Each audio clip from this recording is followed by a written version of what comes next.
Welcome to week 4 of Salon Marketing Foundations, where we are going to be covering compelling communication. Over the last 3 weeks, we've worked really hard on building your brand, really understanding your ideal client and target market in more of an intimate level, and then also understanding what your unique selling point is. What makes you different from everyone else? Now, with all this key information, you're probably wondering, well, what do I do with it now? Like, cool, I've figured these things out, but I'm not sure what the next steps are. Because we have done the groundwork, now we can start using those dot points, the problems and promises, the challenges, the hopes, dreams, and desires, all of those things that we've been talking about in our copywriting. Now, if you've not heard of copy or copywriting, essentially it's any form of communication in terms of words or writing that you are using in your marketing. So your captions are a form of copy, your emails, the words you see on your website, that is all copywriting. And so when you learn to leverage copywriting, it can really help you connect, attract, and gain more clients out of it. So if you look at people's content, they're putting things out and it says, book now to get your lashes done, or wow, look at these amazing brows. Yes, that is a statement, but is it actually connecting with the audience that's reading it? Most of the time, no. And so when you learn the structures and the frameworks that I'm teaching you, you can plug and play with the information you've mapped out in the first 3 modules.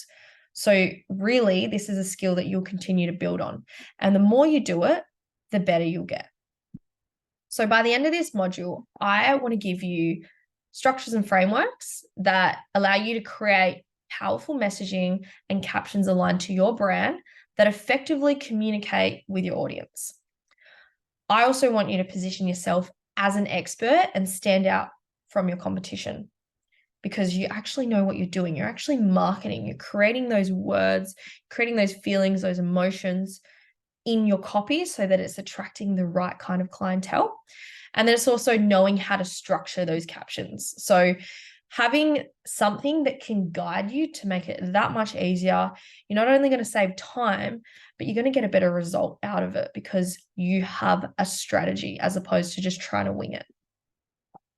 So your current problem that you're facing, hey, maybe you have no idea what to put in captions, you're not attracting dream clients, you're struggling to stand out from your competition, and you're noticing you probably have very limited engagement from your audience. So the solution to this is to add value, connect to your ideal client target market on a deeper level, use the caption formula and other frameworks to nail your captions every time. So before we jump into all the frameworks and everything like that, I actually just want to run through some of the common mistakes that are made in copywriting. And maybe you're thinking, well, why do I need to know this? And it's like, if you don't know what some of the common mistakes are, you might actually not be picking it up in your own marketing. So here are some things that I think will really help you understand why previously your copywriting or your marketing hasn't been working, and then how we can shift our mindset and approach so that we are more results driven.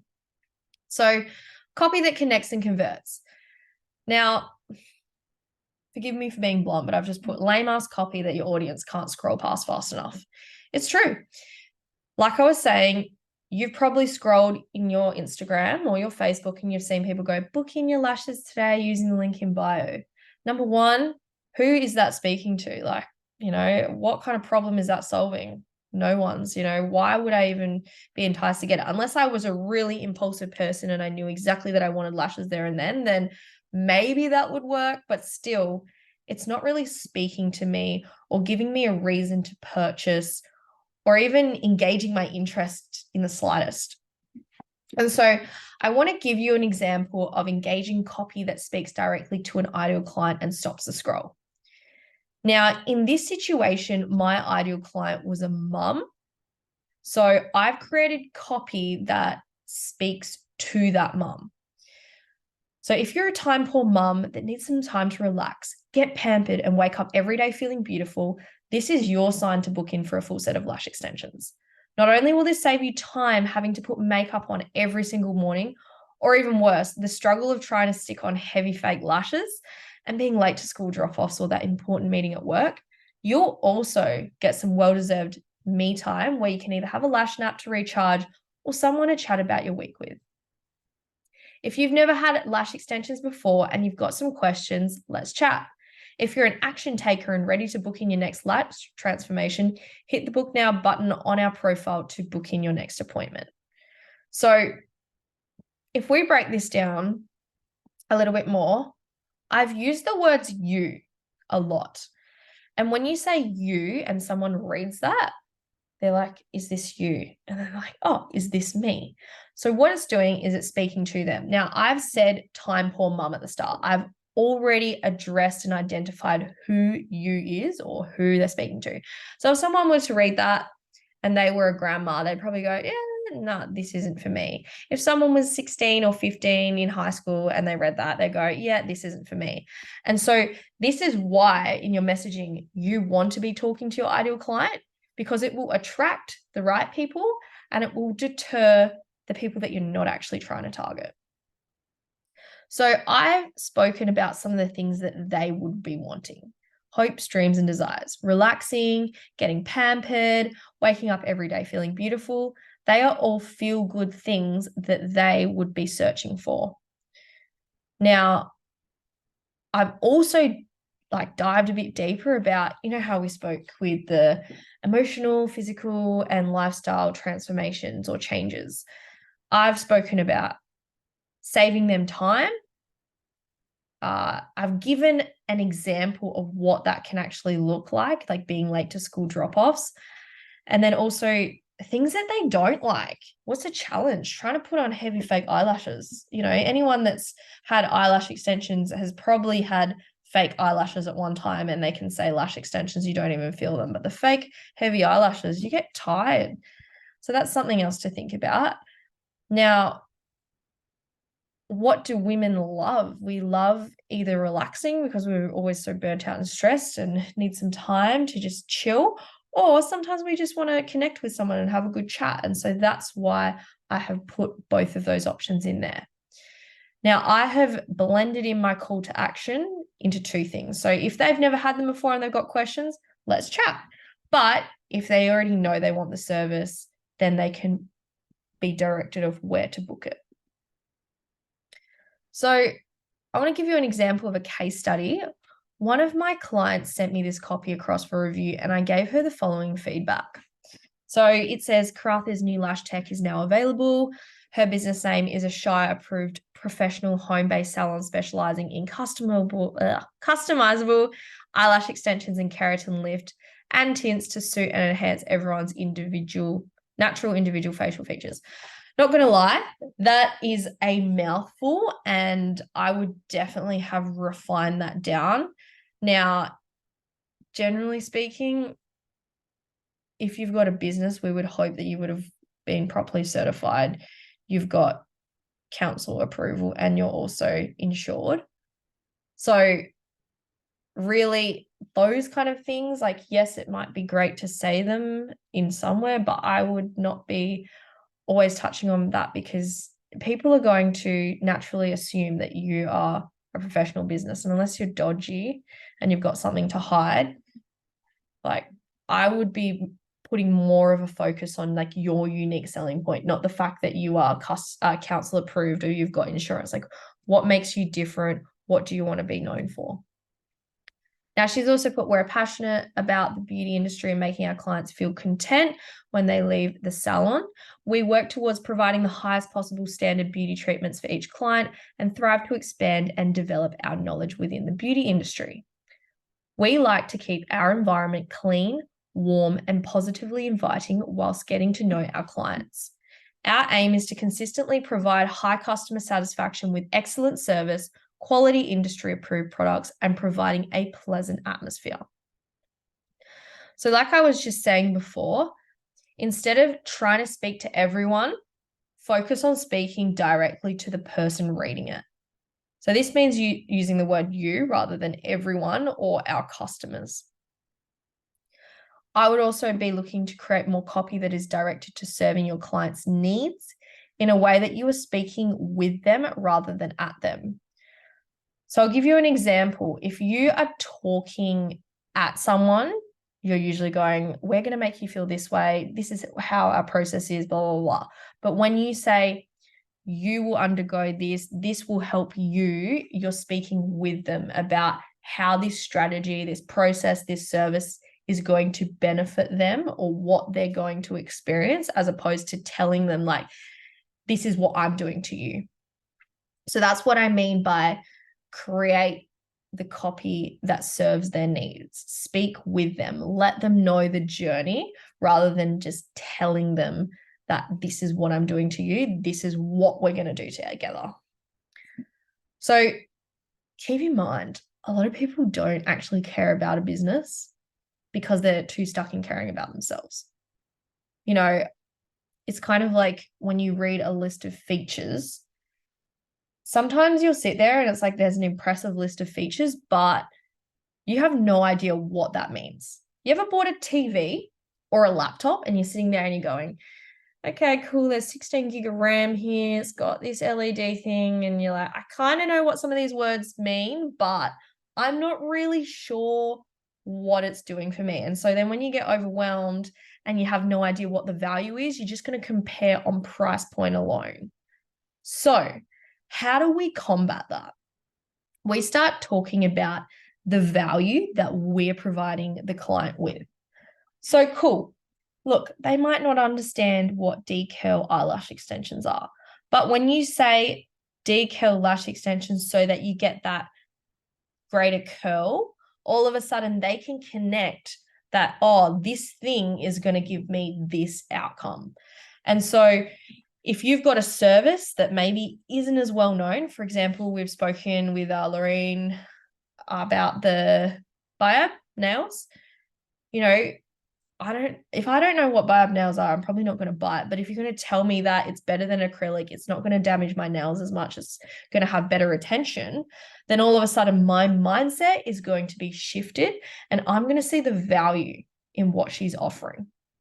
So when you write any copy, think about the information that is going to either talk about the benefits it's giving the client or how it's helping them achieve a desired outcome.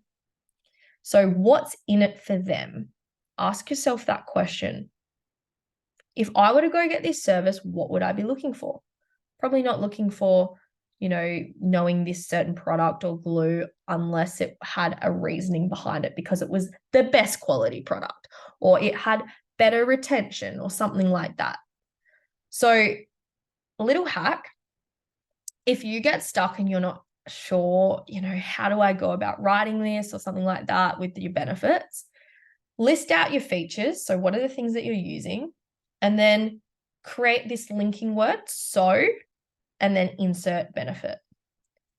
I use whatever the product is, whatever the strategy is, the method, machine, I'm not sure, whatever it is for you, I use this, so insert benefit for the client. So then that way they can make sense of, oh, this thing is actually a benefit to me because. Now, the more you do this, I want you to look at your list of problems and promises and start to think about, okay, well, how can I use them as inspiration so that the services I'm offering are actually addressing those and giving them those benefits. So really, to summarize all of that up, when you're speaking about your business, your products, your services, explain how this will impact or benefit your audience in a positive way. So we've got those three. I'm always going to refer back to these three because it will help you stand out from your competitors. Emotional transformation. How are they going to feel? Physical transformation. What's going to look different? And then lifestyle transformation. How is their life going to be better? Because people buy off people and people buy based on emotion. If something makes them feel good, they're going to want to buy it. Why do people go and buy sweets if they're stressed out? Why do people go and buy luxury items, when it makes them feel good? And so if you're only ever talking about like, wow, these lashes are long, or, these nails are colorful, it's not enough. Simply put. So start thinking every time you've got a service, anytime you're promoting something, physical, emotional, and lifestyle transformations. What problem am I solving for my ideal client? So here's an example of how I've shifted her messaging to speak more towards how her business serves her audience rather than just speaking about her business. So in the dot points, you can see I've switched out suit and enhance everyone's natural individual facial features to enhance your unique natural features. So it speaks directly to her ideal client. So just to really spell it out for you, everyone's became you. Instead of speaking to her clients as a whole, we switched out the words, so our clients and each client with you, and then include specific desired outcome of her ideal client, what they're looking for when it comes to choosing the right lash tech or salon. This is an opportunity to showcase aligned values. So her business is an approved professional home-based salon. Probably could have even cut that bit out. Specializing in customized eyelash extensions and keratin lift and tints to enhance your unique natural features. We're passionate about the beauty industry and making you feel confident and empowered through the experience we offer with our services. We guarantee to deliver the highest possible standard of beauty treatments for, you could have put you there instead of each client, with a commitment to continually develop our knowledge and stay ahead of the industry. Our salon environment is clean, warm, and positively inviting, so you feel, insert desired outcome here. Our mission is to consistently provide you with high customer satisfaction and excellent service and the highest quality products and a pleasant atmosphere. So that was just kind of small changes to that. You could even dive deeper and change the way you position it so it isn't saying so much of we.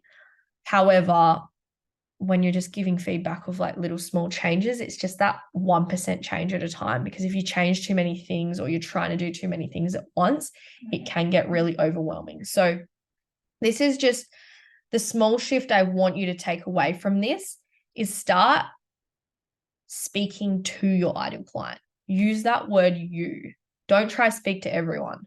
I'm not sure if it's this module or another one, but when I say, when you speak to everyone, you serve no one, because no one feels like that messaging resonates with them. So when you are getting more specific about touching on the challenges, the fears, the frustrations of your ideal client, and then delivering them with their hopes, dreams, and desires, they're going to be so magnetized to your marketing. I cannot stress this enough.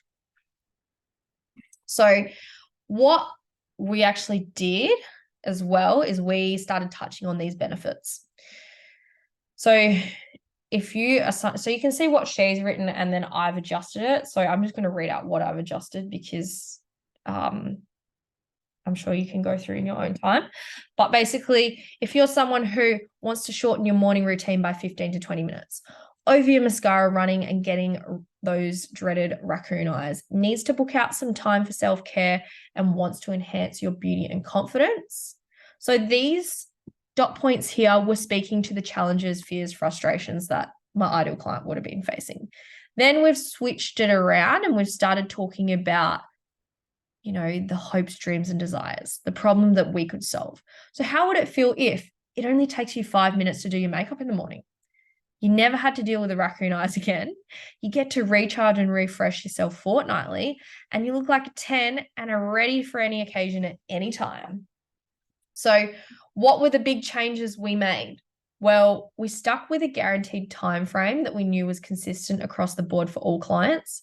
We got more specific with the frustration of having mascara run to paint a vivid picture in the audience's mind. We focused on what they need rather than what they would like or are looking for.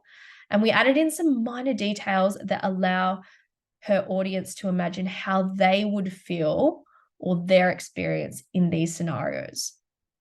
So it's not trying to write paragraphs about what their experience, but it's just trying to use some key words and phrases that would make them create this picture in their mind of, yes, oh, that's something that I've experienced, or that's something that annoys me, or something that I would like solved.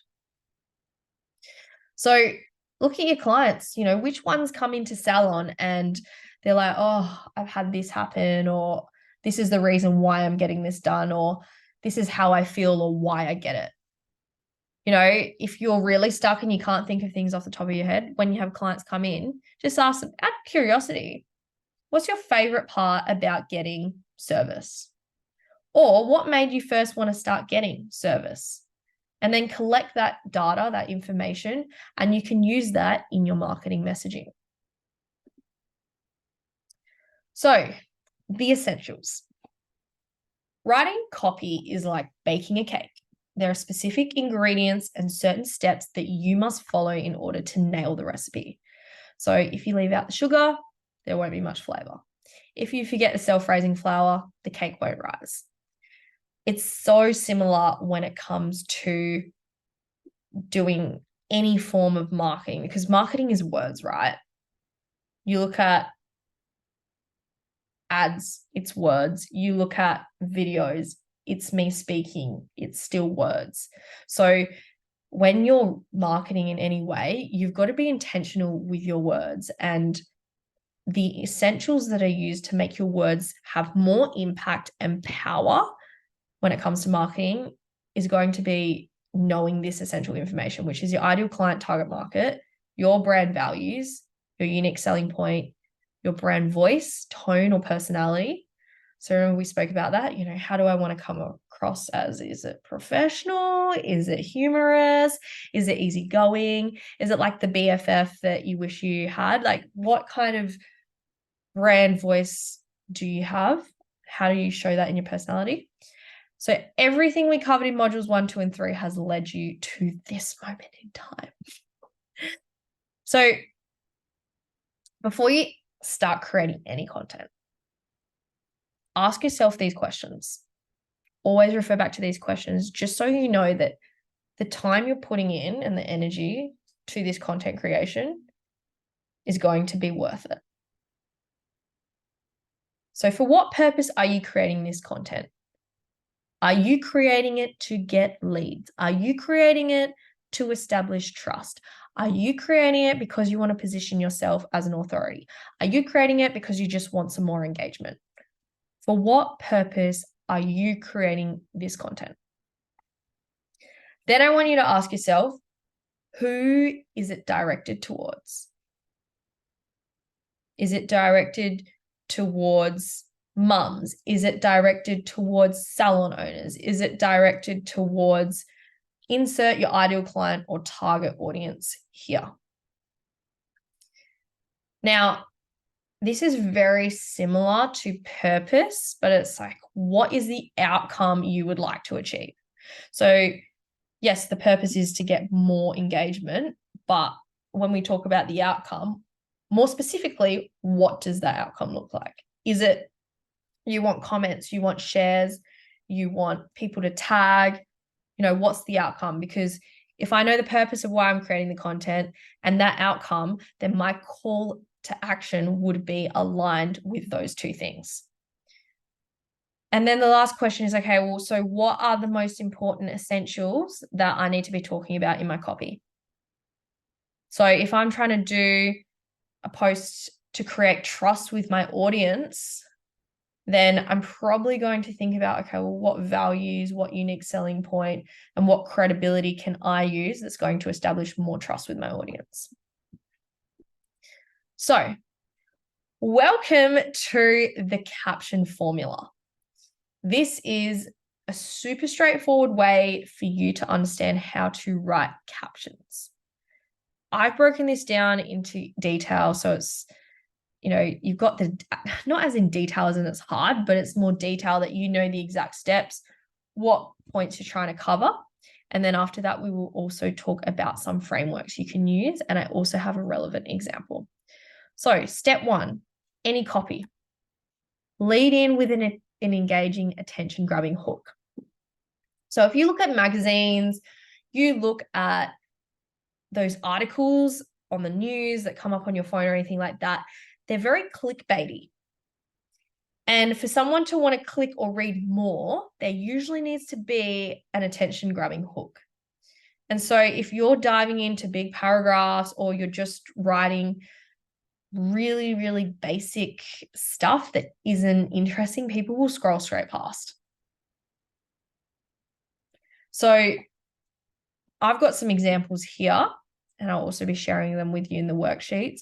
But for example, X might be 10 fun facts you probably didn't know about.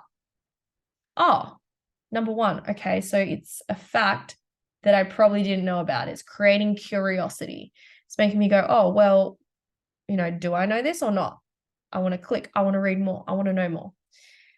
Here's a number of tools or tips that I wish I knew earlier. Or here's the secret to.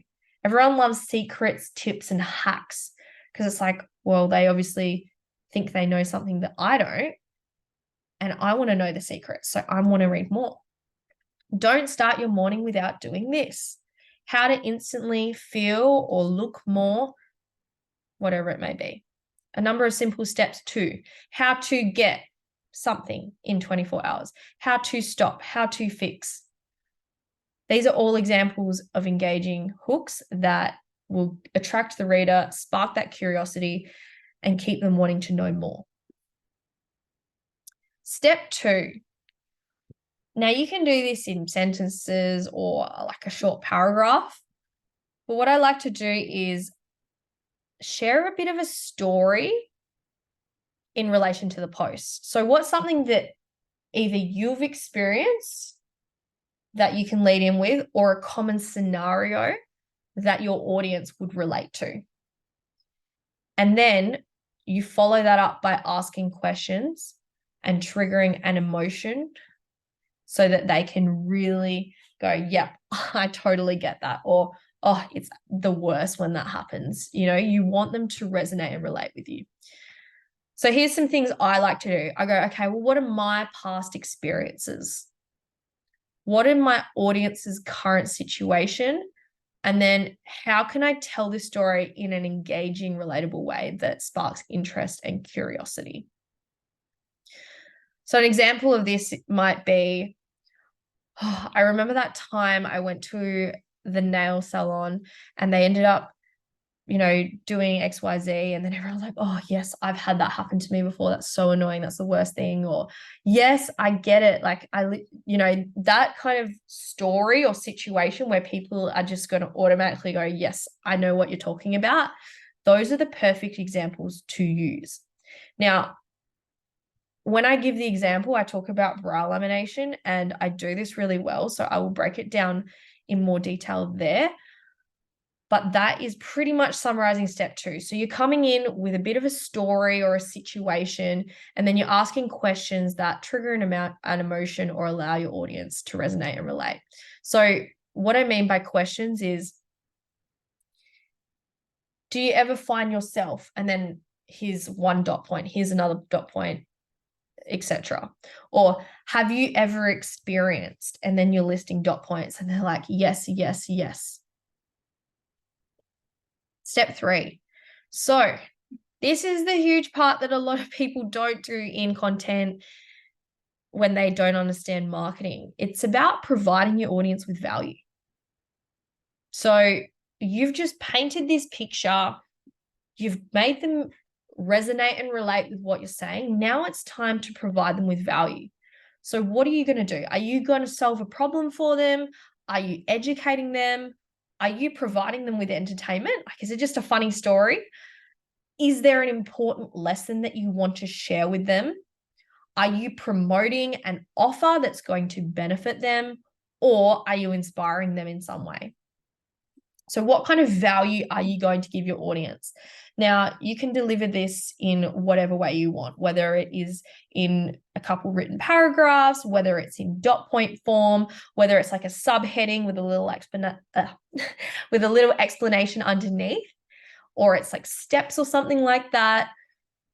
Think about what the easiest way is going to be for you to explain it and for them to consume as well.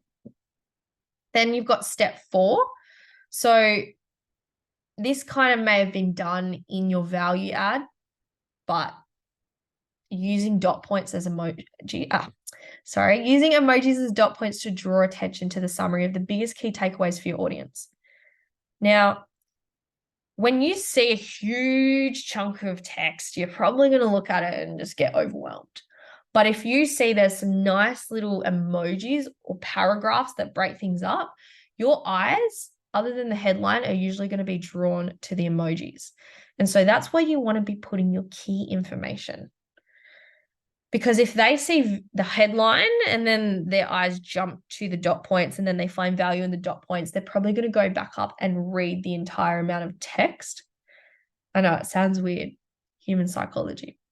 We all have ADHD. We have not really, but we have short attention spans. And so the idea is we don't want to waste people's time. We want to get straight to the point and we want to show them the value in what we're talking about. So having those dot points there are a good distraction for them to see whether or not this is something that they want to read more about.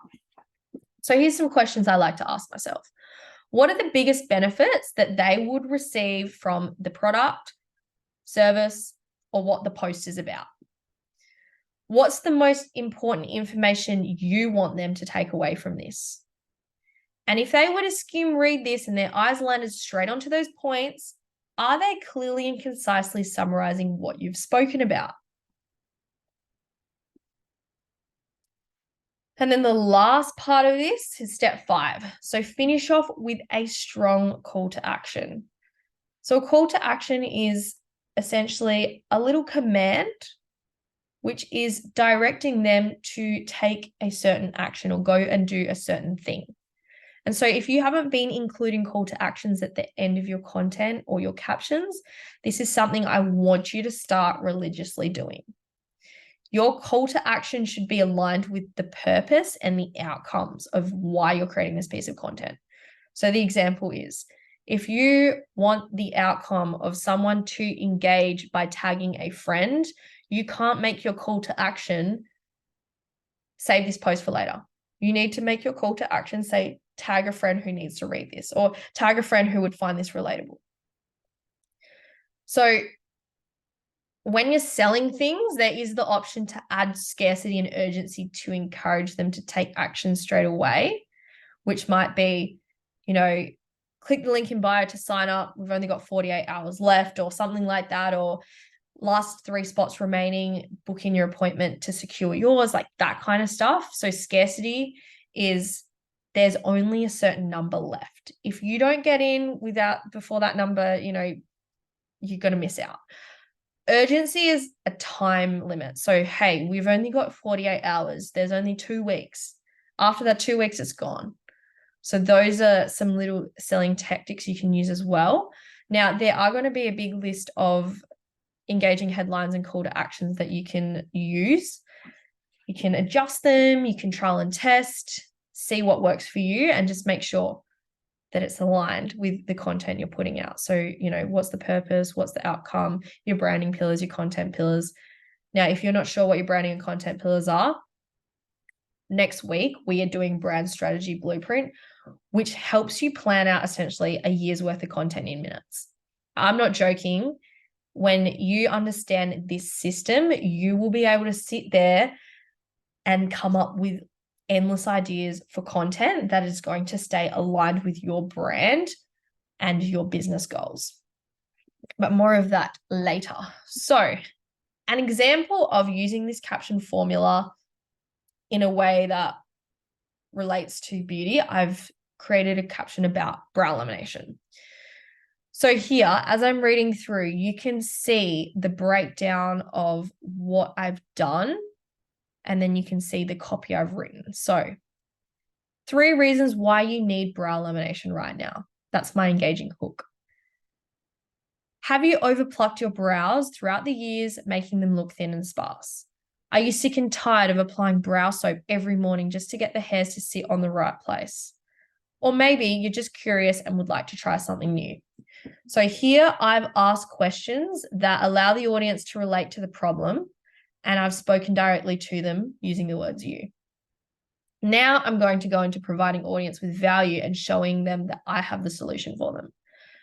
Brow lamination is a non-invasive temporary perming treatment that softens the hair follicles on the brows and allows them to be straightened and lifted to create a more defined look. This will give you the illusion of fuller, thicker, and fluffier brows. Now, this is optional, but sometimes people may have some objections to getting your services. And by objections, I mean reasons why they might not get them. So, they might believe in these certain myths, or they're maybe unsure of things, or, oh, I don't think it's for me. So what you can do is break down that objection and hit them with a hard, fast truth. So if you struggle with unruly, flat, or downward growing hairs, brow lamination can change the direction of growth to create a more uniform look with a higher arch and more desirable brow shape. So if someone was sitting here going, hey, I don't know if brow lamination is for me, I've just explained how it can be for them if they are struggling with flat, downward brows. So now I'm talking about the benefits. What's in it for them and why they should be booking in this service. So brow lamination will result in incredible natural brows with perfect shape. Eliminate those stray hairs on the brows that are growing down, are straight, or don't have shape at all, and save you time when getting ready in the morning. Now, after this, I've gone with my call to action to book in. Come in and see what all the hype is about by booking in brow lamination with us using the link in bio. Then, if you really wanted to, you could create urgency and scarcity to encourage more bookings. So run, don't walk, limited spaces available for this week. I could have even put, 4 appointments left for this week or something like that if I wanted to. So here are some other frameworks you can use. Now that you understand the basis of information like headlines, call to actions, we want to provide our audience with value. These are some other frameworks you can use. So framework 1 is you start off with an engaging headline, you've got your statement or story, you ask some relatable questions, then you provide them with a solution, you have a closing statement, and then a call to action. Framework 2 is you've got your engaging headline, you're introducing a topic, you talk about point 1, point 2, point 3, objection handling, and then you got a conclusion and call to action. And then framework 3 is engaging headline. You've got a challenge. So what's the challenge that they're facing? How do you overcome that challenge? What is the resolution? What was the moral or lesson learned? And putting in your conclusion call to action. So if you have framework 1, you might be talking about a story that is relatable for clients where they might be struggling with something and they're looking for a solution and you're offering that solution. Framework 2 is more if you were talking about a product or service or a certain topic where you wanted to dive deeper in what the benefits are, then you use point 1 as benefit 1, point 2 as benefit 2, etc. Framework 3 is something that you could use for a client success story or some important lesson or experience that you have learned and you're trying to position yourself as an authority or expert. So that covers, in the most simplest way I can deliver, how to start writing captions and copy. Now, your homework for this week is going to challenge you if you've never really spent much time writing captions and you've struggled with it. But I want you to watch this module back. I want you to look at the slides and look at the worksheet and write one caption using the caption formula. So practice writing captions. You can use the 3 different framework examples. So if you did one of each, that would really help you understand the different ways you can start writing copy. And the idea here is it doesn't need to be perfect. So many times I hear people, oh, it's not good enough, or do I change this?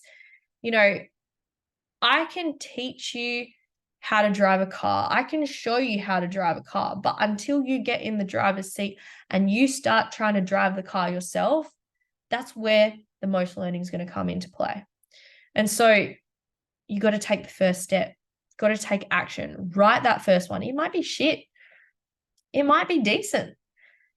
And the more and more you do it, the more feedback you get, the more questions you ask, and the more you try to improve and implement what I'm teaching, you'll start to notice big shifts as you consistently do it. So if you want some feedback, if you want anything like that, send it through. I'm happy to read it and voice note you some feedback to help you improve or let you know what you've done really well.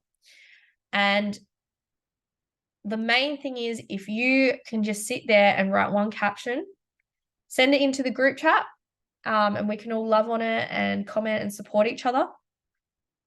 That concludes today's session. I am so excited to read all of your captions and see how this can start helping you become more confident in your copywriting skills. Thanks, guys. Have a great week ahead, and I will catch you next week.